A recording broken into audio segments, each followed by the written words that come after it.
의원님, 이 4살짜리 아이가 아빠 다리에 눌려서 질식사할 수 있겠느냐, 좀 이상하지 않냐 이런 의문들이 있었는데요. 기존에. 저도 다른 방송 진행하면서 전문가분들한테 여쭤봤어요. 이 사건은 네. 워낙에 석연치 않아서. 근데 4살 정도가 되면 아빠 다리가 올라와서 질식할 수 있을 정도의 좀 답답함을 느끼면 본인의 힘으로 빠져나올 수 있을 정도가 충분히 된다는 겁니다. 네. 그 정도 압박이라면. 그리고 이제 4살짜리 아이가 질식사 했는데 다음날 그 사망한 이후의 상황을 자세히 봤을 때 아빠의 다리가 위에 있었다는 것 외에는 그 어떤 정황도 없는 거예요.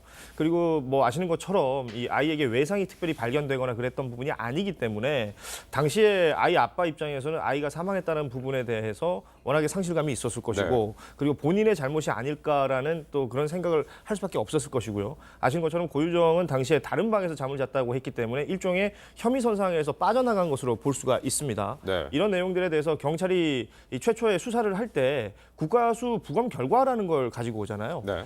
질식 소견이 있다는 것이지 이것이 질식사라고 이제 단정 지을 수 있는 부분이 아니다라는 것인데 이 소견이 있다면 이 부분에 대한 수사가 제대로 된 것인가?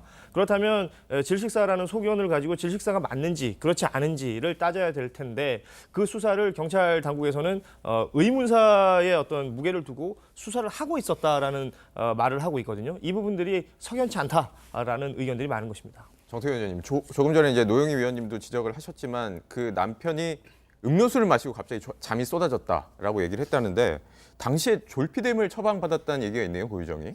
졸피뎀의 경우에는 이제 복약을 하면 한 1년 정도 일반 다른 마약처럼 남아있다고 하거든요. 그런데 지금 그 현 남편이죠. 네. 현 남편의 경우에 지금 보도에는 고유정이 지금 음료수를 마시고 정신없이 쓰러졌다 그러는데 뭐 경찰은 또 그런 진술이 없다고 그렇게 또 얘기를 하고 있답니다. 네. 진실은 어떤지 모르겠습니다만은.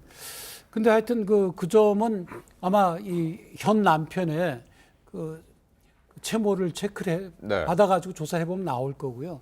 근데 지금 이제 그 사인을 질식사로 추정된다고 했잖아요. 질식사라는 건 쉽게 얘기해서 숨을 못 쉬어서 죽은 것 같다 이런 얘기거든요. 그래서 전형적인 질식사의 그 범행에 의한 경우는 목을 조르니까 부검을 하면 설골이 골절이 됩니다.